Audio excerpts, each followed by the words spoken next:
তিনি আমাদেরকে মুসলিম হিসাবে সৃষ্টি করেছেন, দিয়েছেন আশ-শরিয়া আল ইসলামিয়া, যার মধ্যে সব কিছুই রয়েছে।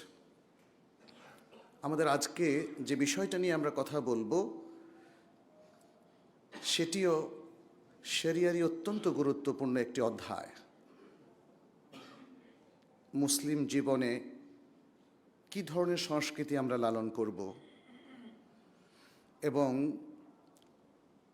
আজকে আমাদের মুসলিম সমাজগুলোতে কী ধরনের অপসংস্কৃতি ভর করেছে, যার প্রভাব মুসলিম সমাজগুলোকে অনেক ক্ষেত্রেই বিভ্রান্তির দিকে নিয়ে গেছে। আরবিতে সংস্কৃতি শব্দের বিপরীতে যে শব্দটি ব্যবহার করা হয় সেটা হলো আত-তাকাফা। আত-তাকাফা। আর ইসলামী সংস্কৃতি বলতে বলা হয় আত-তাকাফা আল ইসলামিয়া, ইসলামী সংস্কৃতি। সংস্কৃতি বলতে আসলে আমরা কি বুঝি? সাধারণত বাংলা ভাষা বিজ্ঞানীরা যারা রয়েছেন অথবা সমাজবিজ্ঞানীরা, তারা সংস্কৃতি বলতে আর সবাই যা বুঝে সেটাই বুঝে। সেটি হলো মানুষের মূল্যবোধ, তার বিশ্বাস, তার আচরণ, তার নীতিমালা, নানাভাবে জীবনের যতগুলো দিক আছে আসলে সংস্কৃতির মধ্যে সেটা চলে আসে। এই জন্য যখন আমরা ইসলামী সংস্কৃতির কথা বলবো তখন সর্বাগ্রে আসে ইমানের কথা, ইমান। এবং যখন নীতিমালার কথা বলবো তখন শরিয়া ভিত্তিক নীতিমালার কথা চলে আসে। এবং যখন আমরা মূল্যবোধের কথা বলবো তখন আল কিয়াম আল ইসলামিয়া, ইসলামী মূল্যবোধের কথা চলে আসে। অতএব ইসলামী সংস্কৃতিটা হলো যে ইসলামের যে ইউনিভার্সাল বিলিফ আছে, ইমান আছে বা ইমানি নীতিমালা আছে, তাকওয়া আছে, মূল্যবোধ আছে এবং ইসলামী যে আদাব আখলাক আছে, তার আলোকে জীবন পরিচালনা করাটাই হলো ইসলামী সংস্কৃতি। আর এর সাথে সাংঘর্ষিক যা কিছু আছে সেটাই ইসলামের দৃষ্টিতে অপসংস্কৃতি। যা কিছু আমাদের ইমানকে আঘাত করে অথবা ইমানের বাইরে আমাদেরকে নিয়ে যায়, ঠেলে নিয়ে যায়, যে মূল্যবোধ একজন মুসলিমের হতে পারে না, অন্য খান থেকে ধার করা, অন্য জাতির মূল্যবোধকে ধারণ করা, এটা অপসংস্কৃতির অন্তর্ভুক্ত। যে নীতিমালাগুলো আমাদের ইসলামের সাথে যায় না, কোরআন এবং সুন্নাহর সাথে যায় না, সেগুলো সবই হচ্ছে অপসংস্কৃতি। যে আচরণ, যে কথাবার্তা, অন্যের সাথে যে ইন্টারাকশনগুলো আমাদের ইসলামী মূল্যবোধের সাথে যায় না, এগুলো সবই হচ্ছে অপসংস্কৃতি। মুসলিম সমাজে আজকে এই ধরনের অপসংস্কৃতিতে সয়লাভ হয়ে গিয়েছে, ঠিক কিনা? তাই না? ব্যক্তিগতভাবে যদি আমরা জিজ্ঞেস করি যে আপনি কি এটা পছন্দ করেন, তাহলে অনেকেই বলবে যে না, ইসলাম বিরোধী জিনিসগুলো আমরা আসলে পছন্দ করি না। কিন্তু আবার মুসলিম সমাজে তাহলে এগুলো গেড়ে বসলো কি করে, তাই না? এই বিষয়টা আজকে আমাদের ভাবতে হবে। এই অপসংস্কৃতির যে একটা প্রচণ্ড জোয়ার আমাদের দেশে কিংবা অন্য দেশে সৃষ্টি হয়েছে, কিভাবে সেগুলো আসলো, কোরআন কি বলছে, আমাদের নবী সাল্লাল্লাহু আলাইহি সাল্লাম কীভাবে এগুলোকে প্রতিহত করতে বলেছেন, আমাদের সালাফ, আমাদের স্কলার ওলামাই কেরাম কি বলছেন, এগুলো মাঝে মাঝে আমাদের আসলে পর্যালোচনা করা উচিত। আমরা শুধু বলে দিলাম এটা করা যাবে না, ওটা করা যাবে না, এতটুকু আসলে যথেষ্ট নয়। কারণ আমাদের যারা জ্ঞানের দিকপাল, তাদের একটা কথাই আমাদেরকে প্রভাবিত করে। তাহলে অপসংস্কৃতির আজকে যে ছোবল এবং সয়লাভ, সেই প্রভাবটাকে প্রতিহত করতে হলে আমাদের স্কলারলি প্রভাবটাকে নিয়ে আসতে হবে। আমাদের নবী সাল্লাল্লাহু আলাইহি সাল্লাম, তার পরবর্তী সাহাবাই কেরাম রিদওয়ানুল্লাহ আলাইহিম আজমাইন এবং তারপরে যে সকল আইম্মাতুল হুদা বা স্কলাররা রয়েছেন, তারা কি বলছেন সেটা নিয়ে আসলে আমাদের আলোচনা করতে হবে। আমি খুব সংক্ষেপে আপনাদের কাছে কিছু বিষয় এখানে তুলে ধরতে চাই। এখানে একটি আয়াত, সূরাতুল ফুরকানের ৭২ নম্বর আয়াত, আল্লাহ সুবহানাহু ওয়া তাআলা বলছেন, ওয়াল্লাযীনা লা ইয়াশহাদুনা যুরা ওয়া ইযা মাররু বিল লাগবি মাররু কিরামা। মোমেনদের সিফাত বর্ণনা করা হচ্ছে, যারা মিথ্যাচারমূলক অথবা মিথ্যার উপর ভিত্তি করে যে সকল রিচুয়াল অথবা আয়োজন সমাজে রয়েছে, যারা সেগুলোতে উপস্থিত হয় না, সেগুলোকে প্রত্যক্ষ করে না, আর অনর্থক কোনো কথা বা কোনো ঘটনা ইভেন্টের পাশ দিয়ে যখন তারা অতিক্রম করে, তখন তারা সম্মানিতদের মতো করে চলে যায়, অর্থাৎ সেগুলোতে তারা নিজেরা জড়ায় না। আচ্ছা, এখানে দেখেন মুজাহিদ প্রখ্যাত তাবেঈ, তিনি এর তাফসিরে বলেছেন, এই যে ওয়াল্লাযীনা লা ইয়াশহাদুনা যুর, তারা মিথ্যাচারমূলক যে অনুষ্ঠান, সেগুলো বলতে কি বোঝানো হচ্ছে? তিনি বলেন এর অর্থ হলো, এটা হলো আয়াদুল মুশরিকিন, পৌত্তলিকদের অনুষ্ঠান, এটা হলো পৌত্তলিকদের অনুষ্ঠান। অনুরূপ কথাই বলেছেন আর রাবি' ইবনু আনাস, আল কাদি আবু ইয়ালা এবং আদ-দাহাক। এরা প্রত্যেকেই কোরআনের এই আয়াতের তাফসিরে সেম কথাটাই বলেছেন। ইবনু সিরিন তিনি বলেছেন আজুর হুয়া আশ-শাআনিন, এবং আশ-শাআনিনটা কি? তিনি বলেছেন ঈদুন লিন-নাসারা ওয়া ইউকিমুনাহু ইয়াউমাল আহাদিস সাবিক। তারা বলেছেন এটা হলো খ্রিস্টানদের একটা ঈদ অনুষ্ঠান, যেটা তারা রোববার করে থাকে। আচ্ছা, তাহলে এই যে অনুষ্ঠানগুলো আপনি দেখেন, নানা অনুষ্ঠানই আজকে আমাদের অপসংস্কৃতির কারণ হয়ে দাঁড়িয়েছে। নববর্ষ, 31st নাইট, নববর্ষটা এতটাই প্রভাব বিস্তার করেছে আমাদের মুসলিম সমাজে যে আমরা বা আমাদের তরুণরা অনেকেই শুধু ইংরেজি নববর্ষ না, তারা বাংলা নববর্ষও পালন করে, আর ইদানিং দেখতে পাচ্ছি তারা আরবি নববর্ষও পালন করে। মনে হয় যেন আরবি নববর্ষ পালন করলে সেটা জায়েজ হয়ে যাবে, তাই না? এটা হলো এক ধরনের ইন্টেলেকচুয়াল ডিস্টর্শন, বুদ্ধিবৃত্তিক অধপতন। আমাকে অনেকেই বলেছেন যে নববর্ষ পালনটাকে ইসলামিকলি কিভাবে করা যায়, আপনারা একটু সেটাকে একটু তুলে ধরেন জাতির সামনে, কারণ জাতি নববর্ষ পালনের মধ্যে কিছু বেদারাত নিয়ে আসতেছে। এখন এটাকে শরিয়া সিদ্ধ কি করে করা যায়? বলে ইয়াদু বিল্লাহ। বুদ্ধিমান মানুষেরা এখন সেগুলো বলছেন, তারা ভাবছেন আমরা অনেক বেশি বাড়াবাড়ি করছি। আজকের পোশাকের কালচারটাই দেখেন না, মেয়েদের পোশাক ইউরোপে যেমন ছিল সেটা এখন মুসলিম দেশে শুরু হয়ে গেছে। তাকানোর কোনো সুযোগ আছে বলেন? রাস্তাঘাটে মাথা নিচু করে চলা ছাড়া কোনো উপায় নেই। কিন্তু এটাও চোখসয়ে যাচ্ছে সবার, মানুষ কেউ আর কোনো কিছু মনে করছে না। শিক্ষা প্রতিষ্ঠানগুলোতে, বিশ্ববিদ্যালয়, কলেজ কিংবা স্কুলে মেয়েদের পোশাক দেখে আমাদের হতবাক হয়ে যেতে হচ্ছে। অপসংস্কৃতির প্রভাব, এ হচ্ছে অপসংস্কৃতি, অথচ কারো কোনো রা নেই। উল্টো আমাদের বিভিন্ন প্রতিষ্ঠানে হিজাবকে নিষিদ্ধ করা হচ্ছে। মনে হয় যেন হিজাবটাই অপসংস্কৃতি। ইন্না লিল্লাহি ওয়া ইন্না ইলাইহি রাজিউন। দাড়ি টুপির বিরুদ্ধে প্রচার মাধ্যমের অভিযান, এটা বাংলাদেশে সর্বজন বিদিত।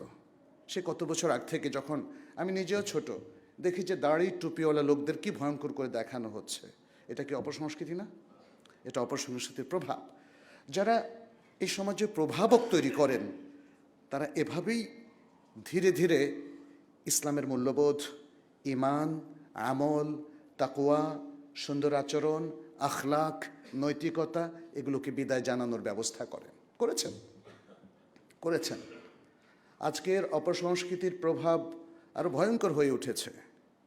যতই পট পরিবর্তনের কথা বলেন না কেন, অপসংস্কৃতির ধারক বাহকরা কিন্তু থেমে নেই। থেমে কি আছে? বৈশ্বিকভাবেও নেই, দেশীয়ভাবেও নেই।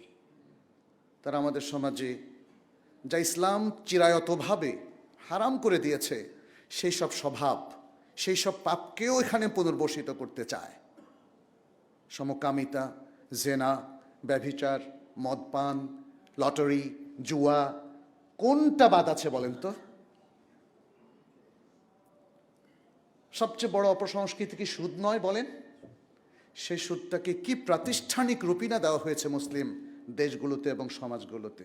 আর আমাদের লোকজনও কি অবলীলায় সুদ খেতে অভ্যস্ত হয়ে গিয়েছে।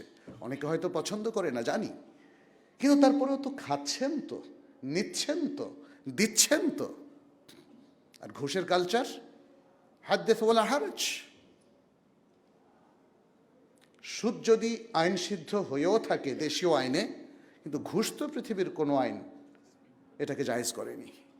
সে কালচারটা, আমি কালচার বলবো না, অপকালচারটা কি করে প্রতিষ্ঠিত হলো, তাই না? আজকে আমাদের কাছে যখন কথা বলতে বলা হয়, আমরা হয়তো অল্প কয়েকটার কথা বলি, কিন্তু আসলে অপসংস্কৃতিতে ছেয়ে গেছে আমাদের মুসলিম সমাজ। পারিবারিক প্রথার মধ্যে আসেন, বিবাহ শাদী, এখানে কি অপসংস্কৃতি আছে না? প্রচুর পরিমাণে আছে না? জাহিলিয়াত আছে না? পৌত্তলিকতা আছে না? এগুলোই তো অপসংস্কৃতি।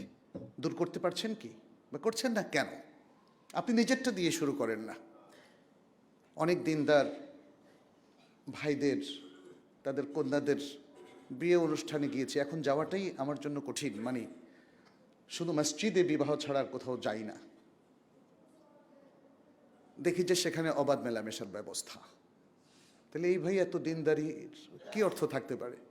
আবার মেয়েকে সবার সামনে প্রদর্শন করছেন, এটা কিভাবে সম্ভব বলেন তো? একজন দিনদার ভাই তার কন্যাকে তো মানে আলাদাই মেয়েদের মধ্যেই রাখবেন, কোনো পুরুষের সেখানে অ্যাক্সেস থাকা উচিত নয়। তাহলে একই সাংস্কৃতিক কর্মকাণ্ড শুরু হলো, তাই না? যেখানে প্রতিনিয়ত ঈমান, তাকওয়া, ইসলামী মূল্যবোধ, ইসলামী আচরণ, আদব, আখলাক সবটাই ভুলুণ্ঠিত হচ্ছে, ভায়োলেটেড হচ্ছে, হচ্ছে না? প্রিয় ভাইয়েরা, আসলে যে কথাটি আমাদের প্রিয় রব আল্লাহ সুবহানাহু ওয়া তাআলা বলেছেন, যাহারাল ফাসাদু ফিল বাররি ওয়াল বাহরি বিমা কাসাবাত আইদিন নাস, জলস্থলে সর্বত্র দেখা দিয়েছে বিপর্যয়। বিমা কাসাবাত আইদিন নাস, এগুলো আল্লাহ তাআলা নাজিল করেন নাই, এগুলো আমরাই করেছি। মানুষের হাতে এই কর্মকাণ্ডগুলো সংঘটিত হচ্ছে, আমরাই করেছি। তাহলে আমরা বন্ধ করছি না কেন? সুদ খাওয়া বন্ধ করছেন না কেন?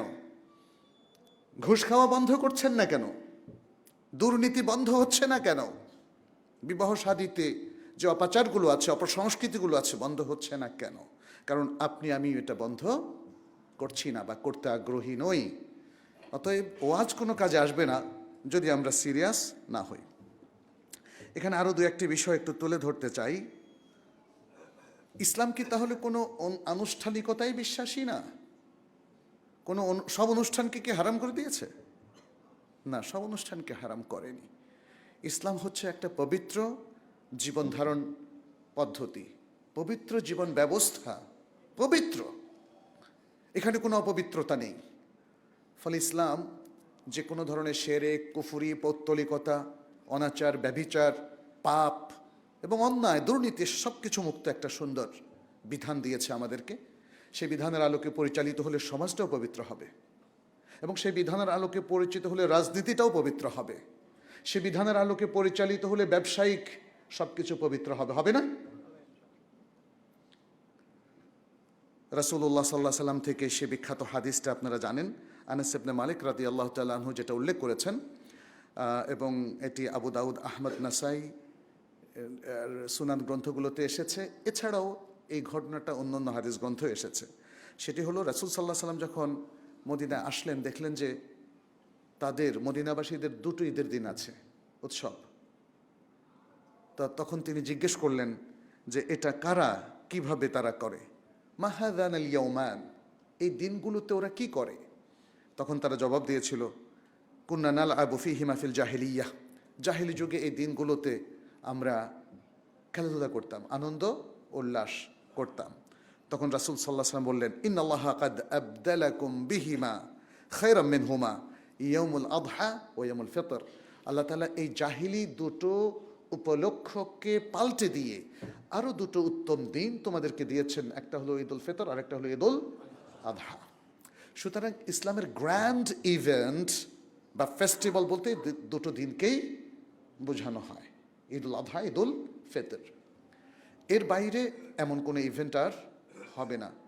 কিন্তু বাকি যে কোনো দিনে আপনি যদি এরকম কোনো আনুষ্ঠানিকতা ছাড়া আনন্দ উল্লাসের সাথে কাটাতে চান, ইসলাম কি নিষেধ করবে?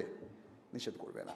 ফলে আমাদের আনন্দ উল্লাসের ব্যবস্থা যেমন আমভাবে আছে, আর ঈদ অনুষ্ঠান ইসলাম এই দুদিনের মধ্যেই সীমাবদ্ধ করেছে।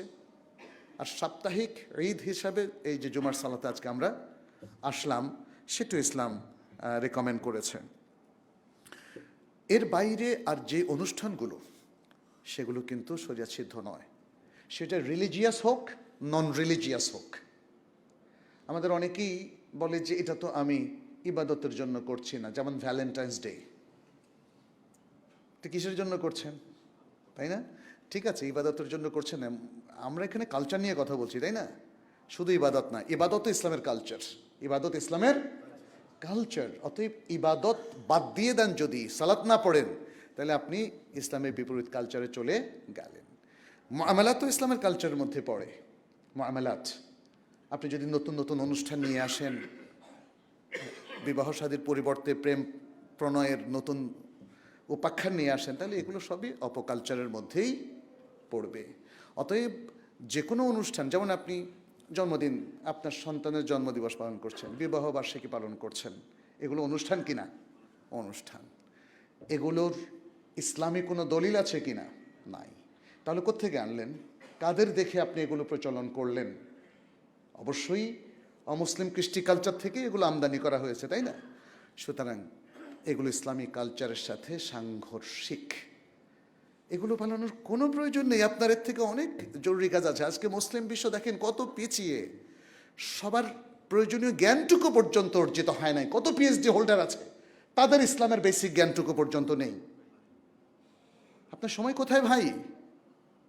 আপনি এই সমস্ত অনুষ্ঠানে বিজাতীয় সংস্কৃতির মধ্যে সময় দেবেন, আপনার সময় কোথায়? আপনার তো বেসিকটাই জানা হয়নি। কি জবাব দিবেন আল্লাহর কাছে? কিভাবে নাজাত পাবেন? কি জবাব দিবেন আপনাকে যখন প্রশ্ন করা হয় কবরে? মৃত্যু কি আপনার হবে না? কোনো প্রস্তুতি কি আপনার আছে? তাহলে এই হিউজ পরিমাণ সময় কেন আপনি বিজাতীয় সংস্কৃতি, অপসংস্কৃতির মধ্যে ব্যয় করছেন? এটা হচ্ছে আসলে আমাদের শিক্ষার কুফল। তথাকথিত আধুনিক শিক্ষা আমাদেরকে এমন একটা মাইন্ডসেট দিয়েছে যে যাতে আমরা ইসলামিক কৃষ্টি কালচার, ইমান, আমল, তাকওয়া, আদব, আখলাক এগুলো প্রতিষ্ঠার পরিবর্তে আমরা যেন পাশ্চাত্যের কৃষ্টি কালচার, পৌত্তলিক মুশরিকদের কৃষ্টি কালচার এবং বিজাতীয় কৃষ্টি কালচারকে এখানে কর্পোরেট করি, অ্যাকোমোডেট করি, প্রতিষ্ঠা করি। আপনি খেয়াল করেন না, আমাদের শিক্ষানীতির মাধ্যমে আমাদের যে ঐতিহ্যগত ইসলামী যে চিন্তা ভাবনা, সেগুলোকে পাশ কাটিয়ে কি করে ট্রান্সজেন্ডার ইস্যু ইনকর্পোরেট করা যায়, সেই ধরনের বিশাল বিশাল বুদ্ধিমত্তা সেই কাজে নিয়োজিত। মানুষের দৃষ্টি এড়িয়ে কি করে এই মানুষদের শিক্ষা ব্যবস্থাকে ডিস্টর্ট করা যায়, সেই চিন্তাভাবনা কিন্তু করা হচ্ছে। কিন্তু যারা করছেন তাদের অধিকাংশই কিন্তু মুসলিম। দেশের যারা হর্তাকর্তা, পলিসি মেকার, দেখেন এদের মধ্যে অনেকে এই দেশের ওই ইতিহাস ঐতিহ্য বা মুসলিমদের ইতিহাস ঐতিহ্যের বিরুদ্ধে কাজ করছে না? এটা কেন হচ্ছে? এটা একটা বিষয় যেটা আমাদের আসলে অবশ্যই চিন্তা করা উচিত। আমরা নিজের জাতির, আমরা মুসলিম উম্মার এই পরিবেশে বড় হওয়ার পরেও কেন আমরা অন্যের ধ্যান ধারণাকে লালন করি? কেন আমরা অন্যের অপসংস্কৃতিকে লালন করি? এবং শুধু লালন করি না, নিজের দেশে প্রতিষ্ঠিত করি। কেন? এর চেয়ে দুঃখের আর কিছু আছে বলে? তাহলে কি শিক্ষা পেলাম আমরা? আমাদের শিক্ষাটা কতটা অকার্যকর চিন্তা করেছেন? আমরা আমাদের সন্তানদেরকে এই সকল শিক্ষা প্রতিষ্ঠানে পাঠাচ্ছি যারা এভাবেই গড়ে ওঠে। আমরা দেখেছি এদেশের প্রমিনেন্ট অনেক রাজনীতিবিদ, অনেক ব্যক্তি, অনেক সমাজবিদ, তারা কিন্তু বড় বড় আলেমের সন্তান, কিন্তু ইসলাম বিরোধিতাই ছিল তাদের মূল কাজ, এবং এখনো অনেকের আছে। তাহলে বড় বড় আলেমদের ফ্যামিলিতে তারা জন্মগ্রহণ করার পরেও এমন কেন হলো, তাই না? এই প্রশ্নটা আসে। এমন হলো কারণ আমাদের মেইন স্ট্রিমের যে শিক্ষা ব্যবস্থা সেখানে মারাত্মক গলদ রয়েছে। আমাদের ঈমান, মূল্যবোধ, তাকওয়া, আচার আচরণ, আখলাক, নৈতিকতা এসব কিছু কিন্তু শিক্ষা থেকে তৈরি হয়। আমাদের আধুনিক শিক্ষা আমাদের তরুণদেরকে শেখায় বিনোদনের জন্য কনসার্টে যেতে হবে, কনসার্টে গিয়ে উন্মাতাল নৃত্য করতে হবে, বিনোদনের জন্য ছেলে মেয়ে ফ্রি মিক্সিং হওয়া লাগবে, এক ধনিক শ্রেণীদের মানে চিন্তা ভাবনা হচ্ছে বিনোদনের জন্য মদ লাগবে, নারী লাগবে, নাকি? ওয়ালিয়াযু বিল্লাহ, সুবহানাল্লাহ। তাহলে বোঝা গেল যে এই যে বিনোদন সম্পর্কিত কনসেপ্টটাও পুরোপুরি নষ্ট হয়ে গেছে। আমাদের নবী সাল্লাল্লাহু আলাইহি ওয়াসাল্লাম বিনোদন করেন নাই, সাহাবায়ে কেরাম কখনো বিনোদন করেন নাই, আলেম ওলামারা বিনোদন করছে না। সুবহানাল্লাহ। পবিত্রভাবে ইসলাম যা কিছু করতে বলে সবটাই পবিত্রভাবে, সুন্দরভাবে, তার মূল্যবোধের সাথে কখনো সংঘর্ষ করা যাবে না।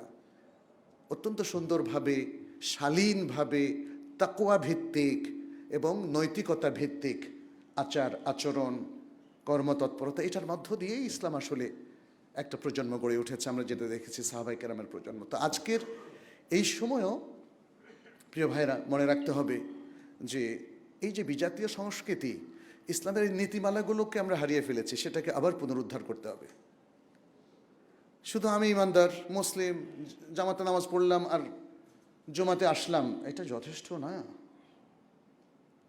প্রত্যেকে নিজে নিজে এই অপসংস্কৃতির বিরুদ্ধে দাঁড়াবেন। অন্য ধর্মীয় অনুষ্ঠানে যাবেন না, এটা তাদের স্পেশাল অনুষ্ঠান, নববর্ষ অনুষ্ঠান, 31st নাইট, এগুলোকে আপনাদের সন্তানদেরকে যেতে দেবেন না। কিন্তু শুধু ইম্পোজ করলে হবে না, আপনি তাদেরকে নিয়ে বসবেন। আজকে কত তারিখ? ডিসেম্বরের 27 তারিখ। তাহলে আজকে, কালকে, পরশু আপনারা পরিবারে বসবেন, একটু বোঝাবেন যে বাবা, এ হচ্ছে আমাদের সংস্কৃতি, ইসলামিক সংস্কৃতি, আর এ হচ্ছে অপসংস্কৃতি, ইসলাম বিরোধী। একজন মুসলিমের পক্ষে এটা কখনোই জায়েজ না যে সে অপসংস্কৃতিতে অংশগ্রহণ করবে। আর সেটাকে লালন করা, ধারণ করা, প্রতিষ্ঠিত করা তো আরও অত্যন্ত ভয়াবহ ব্যাপার। এই জিনিসটা বুঝালে আমাদের সন্তানরা বুঝবে। আমাদের মুসলিম সন্তানরা এখনও অনেক ভালো আছে, পরিবেশও আমাদের এতটা অধপতিত হয়নি যে তাদেরকে ফিরিয়ে আনতে আমরা পারবো না। এই সুযোগটা এখনও গ্রহণ করার মতো স্কোপ আমাদের আছে প্রিয় ভাইয়েরা। কিন্তু আপনারা যদি চুপ করে থাকেন, চোখ বুজে থাকেন, ভাবেন যে না, ছেলেমেয়েরা একটু না হয় করুক না, ওরা খেলাধুলা করুক না, আমাদের কোনো আপত্তি নেই, ওরা বিনোদন করুক বৈধ পন্থায়, তাতেও কোনো আপত্তি নেই। প্রচুর পড়ালেখা করে সে হয়তো অনেক ভালো রেজাল্ট করতো, এখন পড়ালেখা একটু কমিয়ে দেখ, তাতেও আপত্তি নেই। কিন্তু ওরা যেন অপসংস্কৃতির মধ্যে না জড়িত হয়ে যায়, ওরা যেন অপসংস্কৃতির ধারক বাহক না হয়ে যায়, ওরা যেন তাদের চিন্তা চেতনায়, আমলে আচরণে অপসংস্কৃতিকে স্থান এবং স্পেস না দেয়। এটা অভিভাবকদেরকে নিশ্চিত করতে হবে। এবং সামাজিকভাবেও আমার মনে হয় এ সম্পর্কিত প্রচারণা প্রয়োজন। 31st নাইট নিয়ে যে যে অনাচারগুলো হয়, আমি কোনো মসজিদকেও দেখলাম না একটা ছোট্ট ফ্লায়ার অথবা লিফলেট বের করতে। আপনারা যদি একটা ছোট্ট লিফলেট বের করেন, তাহলে সেটা প্রত্যেক ফ্যামিলি ওটার আলোকেই তার বাসায় একটু আলোচনা করতে পারে। নববর্ষ নিয়ে সারা বিশ্বের মুসলিম স্কলাররা আগে বা পরে কি বলেছেন, ফাতোয়ার একটা ছোট্ট কালেকশন হতে পারে না বলেন তো? ছোট্ট একটা বুকলেট হতে পারে। এটাও তো করার মতো ধৈর্য আমাদের কারো নাই দেখি, পয়সাও বোধ হয় কারো নাই। অন্যায় অবিচার করার মতো কোটি কোটি টাকা আছে, আর ভালো কাজ করার জন্য 5,000 10,000 টাকাও আমাদের সাহসে কুলায় না। তা আমি আসলে এগুলো আপনাদের দৃষ্টি আকর্ষণ করছি। সামনের দিনগুলোতে আমাদের কাজ করার অনেক স্কোপ আছে।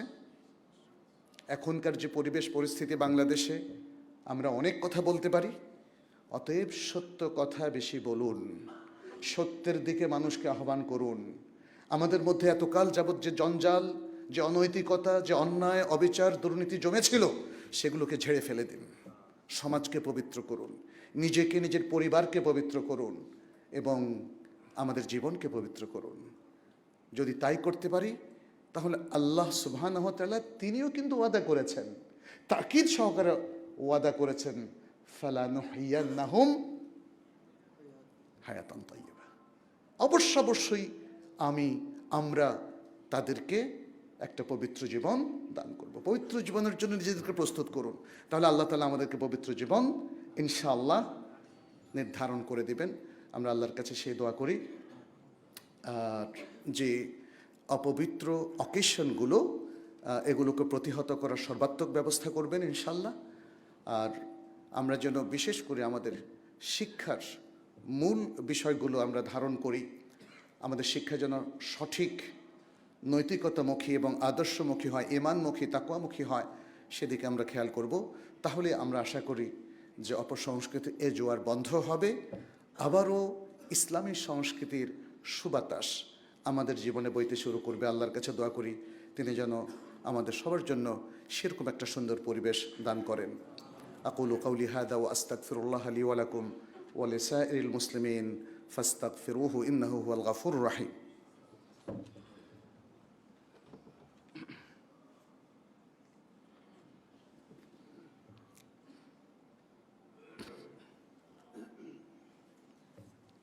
الحمد لله رب العالمين والعاقبة للمتقين والصلاة والسلام على نبينا محمد وعلى آله وأصحابه أجمعين أما بعد أيها المسلمون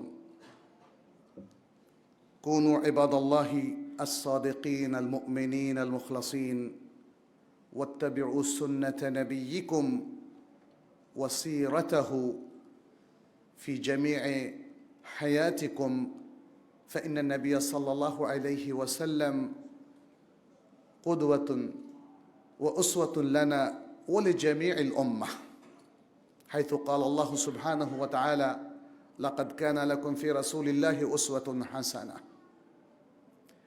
রাসূলুল্লাহ সাল্লাল্লাহু আলাইহি সাল্লামের মধ্যেই রয়েছে আমাদের উত্তম আদর্শ, তিনি আমাদের রোল মডেল, তিনি আমাদের কদওয়া। অতএব আসুন আমরা প্রত্যেকেই জীবনের প্রত্যেকটা ক্ষেত্রে নবী সাল্লাল্লাহু আলাইহি সাল্লামকে অনুসরণ করি। আমাদের যে কোনো জাতীয় কিংবা বৈশ্বিক সমস্যার সমাধান নবী সাল্লাল্লাহু আলাইহি সাল্লামের সুন্নাহ এবং সিরার আলোকেই যদি মুসলিম হিসেবে আমরা নিতে পারি, তাহলে আশা করি আমাদের ডিসিশন কখনো ভুল হবে না এবং একটা জাতি হিসাবে আমরা কখনো পথ হারাবো না। কিন্তু মুসলিম যদি নবী সাল্লাল্লাহু আলাইহি সাল্লামের সুন্নাহ এবং সিরা বাদ দিয়ে অন্য কোথাও তার সমাধান খোঁজে, সে সত্যিকার পথ কখনো পাবে না এবং পথ হারানোটা নিশ্চিত। এবং সেটি ঘটেছে আমাদের মুসলিম সমাজগুলোতে। ফলে আজকে আমরা যেটা দেখতে পাচ্ছি, আমাদের ওই দুর্বলতার সুযোগ নিয়ে নানাভাবে ঢুকে পড়েছে অমুসলিম স্বার্থান্বেষী নানা চক্র। তারা আমাদের শিক্ষার মধ্যে ঢুকে পড়েছে, আমাদের সাংস্কৃতিক জগতে ঢুকে পড়েছে, আমাদের বিশ্বাস, আমাদের মূল্যবোধের মধ্যেও তারা ঢুকে পড়েছে। ফলে আজকে মুসলিম নামধারী হয়েও দেখা যাচ্ছে ভিন্ন মূল্যবোধ, ভিন্ন বিশ্বাস, ভিন্ন আচরণ আমাদের মধ্যে কাজ করছে। একটাই উপায় এ থেকে উত্তরণের, সেটি হচ্ছে আর রুজু ও ইলাল কিতাবি ও সুন্নাহ, কোরআন এবং সুন্নাহর দিকে ফিরে আসা এবং নবী সাল্লাল্লাহু আলাইহি সাল্লামকে আমাদের একমাত্র রোল মডেল এবং কদওয়া হিসাবে বিশ্বাস করা। এখানে আরও দু একটি উদ্ধৃতি আমি একটু দেব। সেটি হচ্ছে একটা বিশুদ্ধ হাদিস যেটি আবু শেখ আল আসবাহানি এবং বাইহাকি সহিহ সনদে বর্ণনা করেছেন। ওমর ইবনুল খাত্তাব রাদিয়াল্লাহু তাআলা আনহু থেকে তিনি বলছেন, ইয়াকুম ওয়া রাতানাতাল আআজিম ওয়া আন তাদখুলু আলাল মুশরিকিনা ইয়াওমা ঈদিহিম ফি কানাইসিহিম ফাইন্না সাখতাতা তাতানাজ্জালু আলাইহিম। তোমরা অনারব বলতে তিনি বোঝাচ্ছেন অমুসলিমদের, মূলত অনুষ্ঠান তোমরা পরিহার করবে এবং মুশরিকদের অনুষ্ঠানের দিনে তাদের উপাসনালয়ে গমন করবে না, কারণ সাখতা অর্থাৎ আল্লাহর পক্ষ থেকে গজব এবং রাগ, ক্রোধ নাজিল হয়। কারণ শিরকি বা পৌত্তলিক অনুষ্ঠান প্রত্যেকের ধর্মীয় ব্যাপার, ঠিক আছে, বাট আল্লাহ সুবহানাহু ওয়া তাআলা ঈমান, আমল, তাকওয়া ছাড়া অন্য যে কোনো কর্মকাণ্ডে তিনি খুশি হন নাকি বেজার হন, সে কথাটাই হাদিসে উল্লেখ করা হয়েছে। আর বাইহাকি ওমর ইবনুল খাত্তাব রাদিয়াল্লাহু তাআলা আনহু থেকে আরেকটা বর্ণনা এভাবে করেছেন, তিনি বলেছেন ইজতানিবু আদা আল্লাহ ফি ঈদিহিম, আল্লাহর শত্রুদের ঈদ অনুষ্ঠানে ওই অনুষ্ঠানকে তোমরা পরিহার করো। ইমাম ইবনু তাইমিয়া রাহিমাহুল্লাহ বলেছেন হাদা উমর নাহা আন তালিমি লিসানিহিম ওয়া আন মুজাররাদ দুখুলিল কানিসাতি আলাইহিম ইয়াওমা ঈদিহিম ফাকাইফা বিফি'লি বা'দ আফআলিহিম। তিনি বলছেন ইনি হচ্ছেন উমর রাদিয়াল্লাহু তাআলা আনহু, যিনি তাদের অর্থাৎ অমুসলিমদের ভাষা শিখতে এবং তাদের উপাসনালয়ে গমন করতে, তাদের অনুষ্ঠানের দিনে তাদের উপাসনালয়ে গমন করতে নিষেধ করেছেন। তাহলে ওই বিষয়টা কি হবে যে আমাদের কেউ যদি তাদের সেই কাজে অংশগ্রহণ করে, তাদের ঈদ অনুষ্ঠানে তারা যা করে আমাদের কেউ যদি তা করে, তাহলে কি হবে? সে প্রশ্নটি তিনি এখানে তুলে ধরেছেন। তার মানে বলতে চাচ্ছেন যে আসলে এই জিনিসগুলো এখানে শুদ্ধ নয়।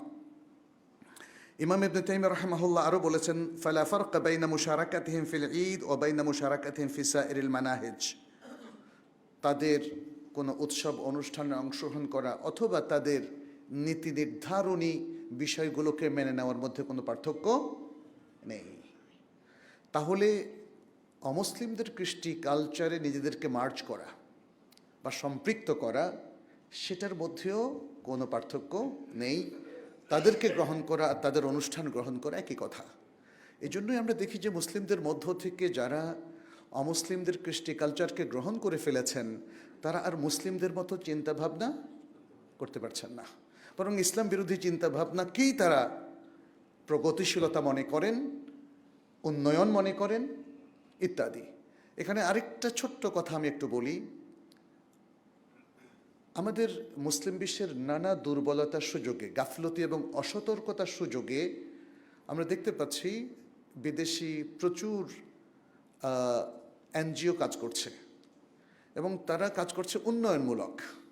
এই উন্নয়নমূলক কাজের মধ্য দিয়েই নারী শিক্ষার নামে আমরা দেখতে পাচ্ছি পর্দাহীনতা, পরিবারের ভাঙন এবং মূল্যবোধের যে অবক্ষয়, পাশ্চাত্যের অশ্লীল যে কৃষ্টি কালচার সেটা কিন্তু ঢুকে পড়েছে।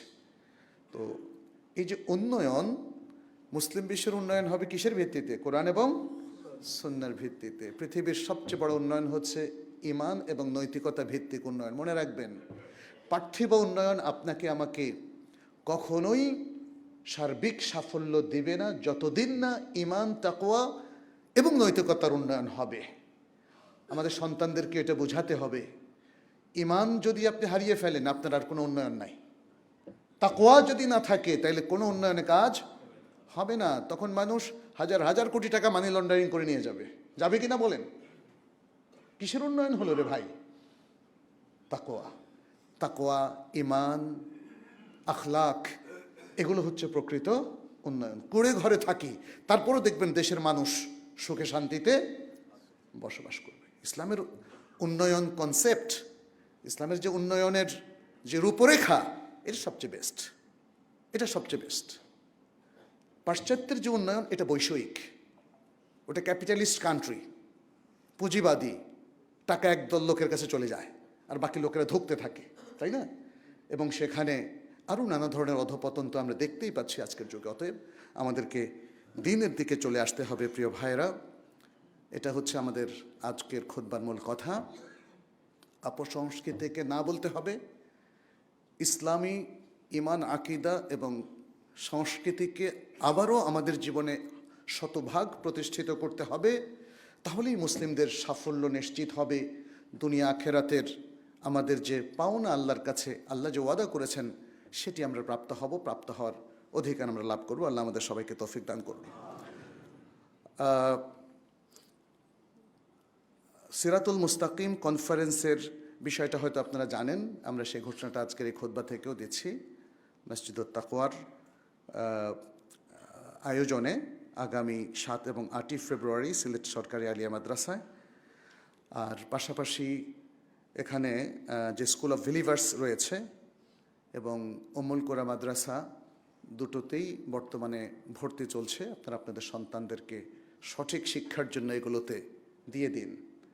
স্কুলের শিক্ষায় আমাদের সন্তানরা প্রকৃত শিক্ষা পাবে না, সেটা একটু আগেও আমি বলেছি। অতএব প্রকৃত ইসলামের শিক্ষা, অন্তত ক্লাস 8 পর্যন্ত আপনারা নিশ্চিত করুন। ক্লাস 8-এর পরে আপনি যদি তাকে ডাক্তার ইঞ্জিনিয়ার বানাতে চান, আপত্তি নাই। যদিও আমাদের শিক্ষা ব্যবস্থায় উপরেও গলদ রয়ে গেছে না, কিন্তু ক্লাস 8 পর্যন্ত আমাদের সকল, আপনি যেই হন না কেন, জাগতিক দিক থেকে যত বড় পদের অধিকারী হন না কেন, সবার প্রতি আমাদের পরামর্শ হচ্ছে আপনারা ক্লাস 8 পর্যন্ত আপনার সন্তানকে ইসলামিক পড়াশোনা বাধ্যতামূলক করে দেন। সেখানে সে কোরআনও শিখবে, হাদিসও শিখবে, ইসলাম শিখবে, আকীদা শিখবে এবং জাগতিক জ্ঞানও সে লাভ করবে।